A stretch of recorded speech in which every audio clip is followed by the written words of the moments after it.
room. And Shawn almost passes out. As would I. Because he wants to know if the showers are running. Okay, then. We really don't want to know what he does in his personal time. Anybody ever see Porky's? We got to get back on the air. And that's what Shawn said. And Corey's like, we have to think about this. We got to get back on the air. Yeah, that's why you're my best friend. Like, what? This is a dumb conversation that went nowhere. It went absolutely nowhere. You're the young. Okay, it's kind of like talking to Scotty. And the the Turner shows up. You're the and he pretty much didn't want him to do with them because he got themselves taken off the air. And but they did refer to him as the young, dedicated teacher who believes in giving kids a second chance. And who has an awesome head of hair. He does. And then he pretty much said, "I'll talk to Feeny." And they don't believe him. They don't believe Feeny will actually listen. And Corey comes out with, "We gotta do this by ourselves." And then Shawn's response is, "We're gonna need a lot of help." Oh, Alvin. And Alvin shows up. Now, I have a question. Yeah. I have a question. Why did Alvin help them? I have no idea. I'm just curious. Is there like some deep thing in Alvin where he just wants to be a little bit troublemaker? So he wants maybe he's getting back Feeny for cutting him off earlier. Yeah, I'm just wondering, why the hell did he help them? Did he not think he was not going to get into trouble? Like I said, maybe he's trying to get back at Feeny for basically cutting him off earlier and calling him a mic hog. And my other question is, did he get in trouble for helping them? Because I don't know. That was never brought up. I don't know. It's a curious question that I was thinking about as we're watching the end of the episode. But we'll get to that in a little bit. So we cut back home, and this is the weirdest B-plot. Because Eric has a magazine scam going on, or magazine plan, whatever you want to call it. He ordered a magazine for for a title in every letter of the alphabet so that if they went through it, his name would come up. Which logically does make sense. Yeah. I hate to admit it, it does make some kind of sense. Except for Chester Magazine, meant for men named Chester. What the fuck? That cannot be real. And I do love the very few references to the store where Alan tells him to come to my store, spray lettuce, earn money. Very few references to the store. And learn to run with a case of base of mineral water hits that thing of Alka-Seltzer. Well, the water. Okay, this is totally breaking in this, but the water. According to what I learned at Pato, then the people are not going to want to be a Pato. Whatever, I don't work anymore, and no one's going to hear this that works with you. So apparently, the spray we use to spray things on the stupid Lotus water, is actually the stuff they put over lettuce at stores. I'm not making that up. I was told that the first time we started using that water. Well, they've actually gotten rid of that. Now, when we clean the toilets, we use disinfectant. Oh, finally realized it doesn't work? Yeah. It doesn't work? Yeah, they're like, why isn't it getting rid of the smell? Because it's fucking water! You got a notch. It's still up. You can curse, just bring it down a notch. Yeah. So we get back to school, and Turner confronts Feeny, and the censor pulled off my DJs off the air. Yeah. Well, the censor's lucky he didn't punish the student advisor. Yeah. Fair point. Fair point. So, what is Turner actually? Oh no, he called Turner a hippie. Yeah. He said my aunt is a hippie. Yeah. And he said, well, my papa was a Rolling Stone. I love the references in this episode. They're fantastic. Well, I could buy Keith Richards as his father. I mean, he is older than him. We'll get to a great joke. in a second. Yeah. So, Turner convinces him to give them a second chance with adult supervision. Yeah. Totally fair. Okay. I do want to know, why was there adult supervision to start with? Why was there none? I just thought about that. Because I always have the same question I say about a bell. Why is there no adults helping them run this radio station? I say about a bell too. It's the same logic. Because they have only 3 teachers in that entire school. And Belding, you're an idiot, so there you go. It's just logic. And Belding is in charge of the staff. And at least they explain it here now for future reference. Yeah. And we do explain it here. So, adult supervision. And then freaking Feeny. I don't know where this came from. He goes and says, was your Aunt Ruth, was your Aunt Ruthie Woodstock? No. I guess it was a different Ruthie Tanner. Ruthie Turner. And the crowd went crazy. Like, holy shit, where did that come? Holy crap, Feeny, let your freak flag fly, brother! I did not see that one coming. That was a great line. Well, then again, we didn't exactly expect to hear Feeny on that concert tape. No, but great, wow. Yeah. Talk about getting to know Feeny more on one little joke, on one little throwaway joke. You know? Hey, man, what's your name? George Feeny. And to give them credit, I always give them credit on this show for Feeny background story. Yeah. And we learn little things and throwaway jokes or throwaway things here and there. Like, okay, we learn more about his backstory here than we learn about backstory on most shows now. Yeah. Just in one little joke, and one throwaway joke. I was gonna say it's kind of like Wilson on Home Improvement. Exactly. It's the same mentality. We Yeah. learn more about backstory in one joke than we do in like years of one show for some people. Ideal neighbor. So, then some random music starts playing on the speaker, and the bad boys are back on the air.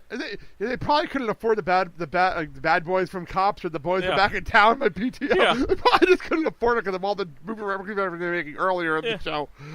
All the music they got the right to play earlier. They blew all the money on getting rid of Minkus. They blew all the money on Michael Bolton earlier in the show. Yeah. Oh no, they blew all the money on our guest later in the show. We'll get to that. So the boys are back on the air, back and louder than ever. We're listening to Pirate Radio, which actually, Pirate Radio legitimately is the name of the college station out of Seton Hall on one of the AM stations over in New Jersey. Legitimately. I listened to it. It's actually pretty good. So they somehow managed to get from Philadelphia to New Jersey. Seton Hall, Pirate Radio, a legit station. If you find them first. Oh, yeah. So I love Turner going, if you find them first, save me a piece. And somehow we we can't have a dance, we'll do it right here. And he starts playing music. These themes turn to typical ballad music that makes no sense that television shows. It drives me crazy. They might as well have him dancing to More Than Words by Alias. It's so funny. I need you now. So they go, actually, no, I really enjoyed them here and they were making me laugh all the time because they're going to have the Bill of Rights for students. Number 1, the right to dance anytime, anywhere. And I really was hoping for a Footloose reference. I really was hoping. What is William Daniels taking over the John Lithgow world? It's like, is this Footloose all of a sudden? Like, where did this happen? Which one is Kevin Bacon, Corey or Shawn? What? I don't know. It's a valid question. Who's willing to do that? Oh, who's willing to do that whole sequence from the movie? Who's willing to do this sequence? I don't know. I think I could see Shawn pulling it off better. So we come back to we get to the radio station, which I give them credit for this whole radio because it's very good. Yeah. The radio station and what's his name again? Ludwig. Ludwig is sitting there tied up. Yeah. Which very funny. And he goes and says, "I'm going to get my father from the embassy." What? Don't make the Germans angry. We learned that back in 1939. Oh, jeez. Oh, shit. That's the second World War I reference I've heard this week, because Wonder Woman... World War II. World War I, though, also is... Wonder Woman is based on World War I. Yeah. Did you know that one? That's pretty interesting. Yeah. Anyway, the right to dance anytime in a pirate... Oh, yeah. And you take care of Ludwig. I'll round up the pirates. Aye, aye. Thank you, Turner, for that. That was funny. And then we continue on. The two of them chemistry was amazing here because this is brought to you by the Constitution. Shawn, the Constitution. Boy, we're prohibited by Feeny. Great line. So. Oh wait, we forgot. When they were bringing the case to Turner, he goes, he doesn't believe in the first commandment. Oh yeah, first commandment. I'm sorry. Thou shalt not have other gods besides me.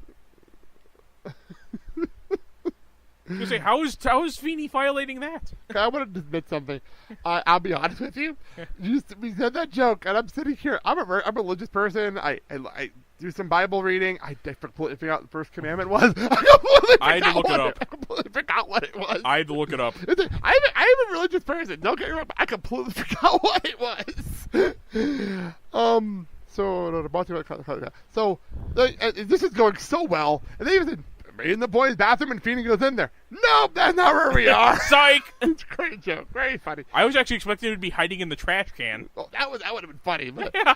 So why not? They could already hide in the freaking lockers. So, then they screwed up, and Shawn actually screwed up and said, well, because they're asking Shawn, hey, Shawn, where's the tape? Tape. Oh, it's back there by the mops and buckets. And the janitor mops. Yeah. Oops. Whoopsie. What? Maybe that's a false clue. I mean, Corey to his credit was trying. Yeah. There's Alvin helping them with the connections. Like, why are you here? Like, why are you helping them? I don't understand why you're here. I say again, he's getting back at Feeny for cutting him off. So, you had a great chart on this one. Where Feeny walks in and you're kind of like, don't move. Maybe he doesn't see us. Yeah. What is he, a T-Rex?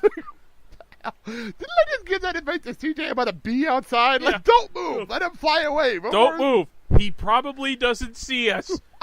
Okay, we're Sam Neill and Jeff Goldblum with a flare when you need them. Oh my God. So Ian Freeze. So we cut back and I keep busy his name up. German guy. Ludwig. Thank you. I don't have his name written down, so I just forgot how it is. He goes and says, "I'm not used to being so used." And Feeny's like, "You're young yet." Wow, Feeny, you got great one-liners today. I love it. Get used to being someone's third husband, Ludwig. We'll get to Ludwig in a few minutes. We got more with him. We're not done with him yet. So the First Amendment doesn't give. So they have a conversation, and they're talking about how they wanted to believe in the First Amendment, and Turner cuts them off. Right, Turner, great teacher moment here. He did a phenomenal job here. I think it's one of those turnaround moments for Turner. Very serious, very good here. The First Amendment doesn't give you the right to make the school into a rave. Fair point. A fair point. And then he's also mentally adding that to the list of things he never thought he'd have to say. That's a fair point. And then the two of them are like, "You wouldn't understand why we had to do this. Pretend I'm stupid." And Shawn, and this is after. And I've written down if you want to do it in slow motion. Right after he says that, right as he says, "Pretend I'm stupid," he flicks the.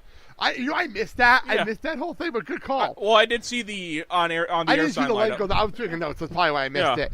But you can say the line if you want to in slow motion. I have it written down. Okay. In slow motion, right there. Okay, so as he basically says, "We went on the radio." Pretend I'm smarter. So Shawn makes the point. Corey makes the point. We're trying to. Shawn said this. We're trying to find our place. We're seventh graders. Very fair.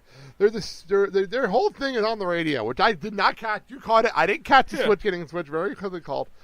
And they have this whole heartfelt speech with Turner. Very well done. Yeah. Very nice conversation. How they feel lost in the shuffle at times. And I get it. They're seventh graders. You get it. And that being on the radio makes them cool and stand out. And feel better about themselves at that point.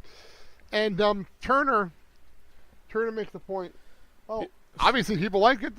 Forget the phone lines. Think people don't relate to it. Then I would say we have the amount of callers we have coming in says otherwise. How do you know that? Mm-hmm. Oops. Someone must have turned on the switch by accident. Turner's fantastic. I love Turner so much. Yeah, it was about as much of an accident as Casey Jones crushing Shredder in a garbage truck. Good call. Very nice. Good pull. Oops. Old school Turtles. Well played. Feeny calls in, and he thinks he told Turner that he thinks he did a commendable job taking care of a bad situation. Yeah. Good compliment from Feeny. Doesn't he comment on very often? It's very nice. Yeah. And he goes and says, "What do you think the punishment should be? A week's detention." I can't hear you, sir. You're breaking up. A month's detention. Loud and clear. And then Eric calls in. I'd say lock him up and throw away the key. Get off the phone, Eric. Very funny. And then they're talking, everything's good, and then all of a sudden, here comes everyone's favorite German. Ludwig. Wait, everyone's favorite German? Carl from Die Hard? No.